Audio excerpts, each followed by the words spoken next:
Hi, this is Daniel with End Time Country Living. On this program, I wanted to cover making compost in a form that you can use for starting mix. That's coming up.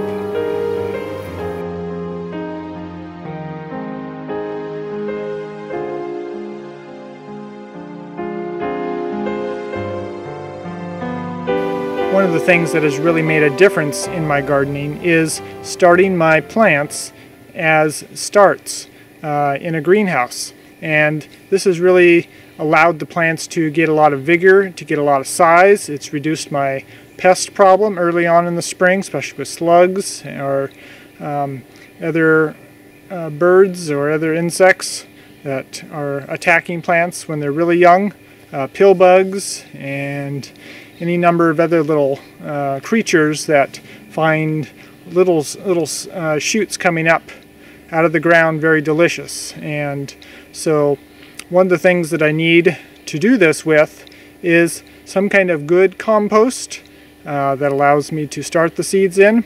And one of the things that I found works really well is about 2-year-old compost stuff another year after I've made the compost and used it, and usually like the screenings of a residue of what's left over from screening the compost out the previous year, and this year is no exception. Last year I put a lot of wood chips into my compost. Found that it's really slowed down the breaking down process of it and didn't really make very good compost. But I have all these tailings left over from that, and they are actually producing some really good compost for seed starting mix. So I'm going to show you what I'm doing here. So I am out in my composting area underneath some oak trees. I find this works really well for during the summertime, and it's out of the way outside my garden fence, so I don't need to be taking up garden space to do that, and provides a nice sheltered area, especially during the winter too, when there's a lot of heavy rain that kind of protects the piles from getting leached out by being directly out, and also from the wind too. So I have my compost screener set up over my wheelbarrow here.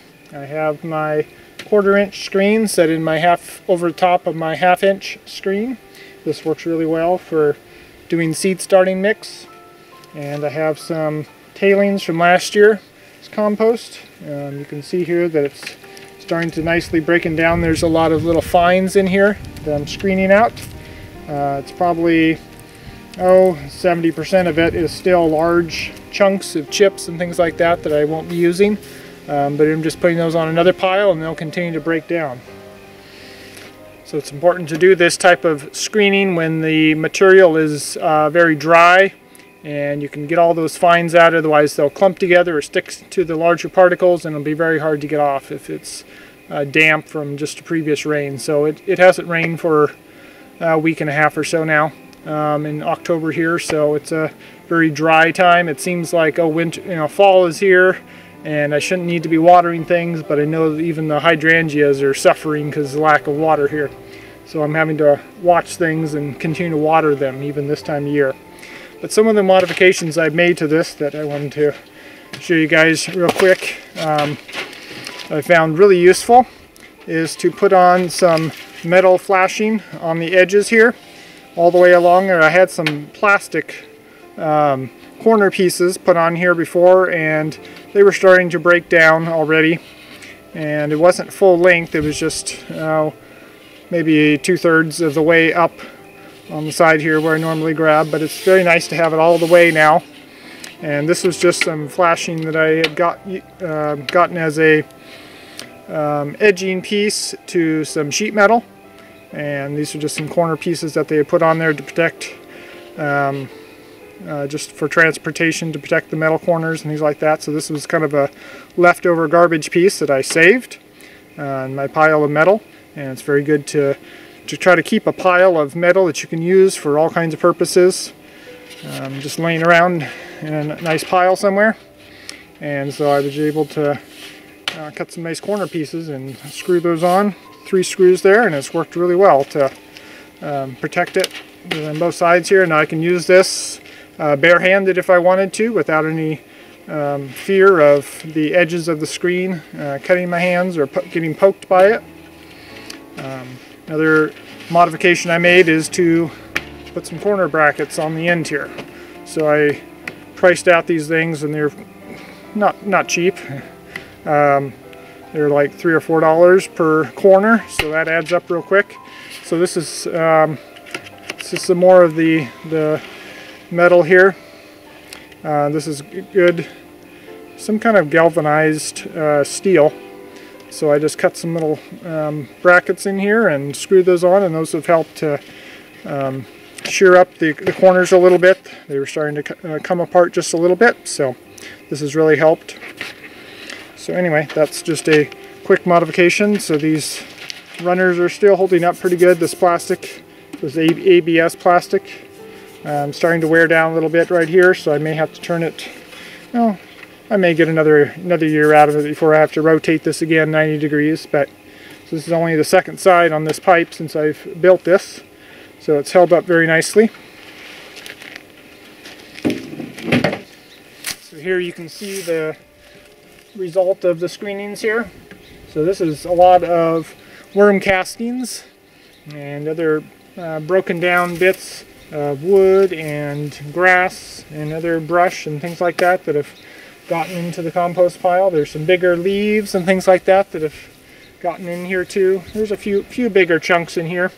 All these I'll just probably pick out by hand a little bit, just run my hands through here and just kind of throw out some of the bigger pieces. But for the most part it's quite fine and will work really well for seed starting mix. Now this year, to extend some of the compost that I have, I'm going to put in some peat moss with it. That's a normal seed starting mix component, and it's really not that expensive for the amount of time that I have to put in to produce this. It's actually much more economical for me to just buy a couple bales of peat moss and kind of mix it in 50-50 or so with this, and it should do really fine, do really well. The other thing to think about when getting compost for seed starting mix and for really any use of compost is to have a mixture of different composts. Not just to have one source of it, but to try to mix in other sources, and that gives kind of like a balanced diet, and not just having one type of food, but have a variety, and that really gives vigor to the plants. So I'm also screening this compost pile here. This is a purchased product, and it's bought about 6 yards this year, and I may have to get a little bit more since I'm expanding my garden area so much. Having enough to really build the soil up is getting a little bit more of a challenge.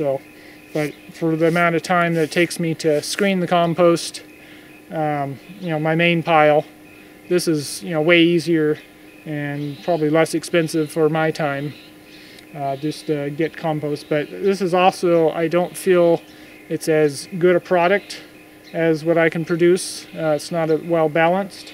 There's a lot of wood fiber in here. This is actually a lot finer than it has been in previous years. I found out that if you get it in the fall, you get a lot better compost because it's usually been sitting over the summer for a while in big compost piles and it's broken down a lot more. If you get it in the spring, it's kind of lumpy and chunky and not broken down very much. So I really recommend getting compost, ordering it in the fall, and I think you'll have a lot better results that way. All depends on, of course, what their source is and their cycle of when they last brought some in. But this has got a lot of nice finds in here, so I'm screening these out with the 1/4-inch screen for the seed starting mix as well. So I'm mixing some of this in, so that'll give another type of compost to mix in there. And of course I have my main compost pile here that I'm using to screen out for my garden, and using this also with the 1/4-inch screen for my seed starting mix. So this is going to be incorporated in there as well.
Alright guys, that's it for this video. Be sure to check out my other videos and subscribe to my YouTube channel or like my Facebook page. Catch you guys on the next video. God bless.